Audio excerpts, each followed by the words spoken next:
If your Henry Hoover has stopped turning on even though the light is still on, then the switch is likely to be the problem. Now your first thought will be to get out your tools and go and spend some money on a new switch. Stop. There's no need. What if I told you didn't need any parts, no money and no special tools? All you need to fix your Henry is a knife and a piece of sandpaper. Firstly, we're going to unplug Henry. This is really important for safety. Now get your knife and put it down the edge of the switch and then just prise the top cover off. This will then just pull out really easy. Your switch may not be this colour and it may look a little bit different. The theory is still the same. We need to remove the two connectors that sit inside the switch. Now on these you will see a small dome shape.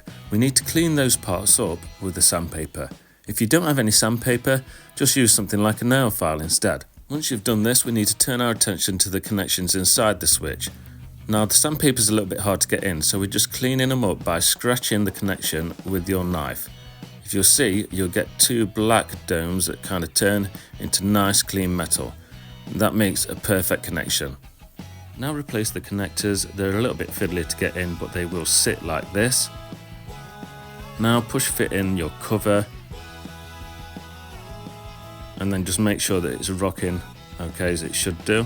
Plug Henry back in and you're good to go. Please subscribe to my channel for more Henry help videos. This next video is if this hasn't cured your power loss issue. The video will explain how to find the power loss issue and also how to fix any fault on your Henry.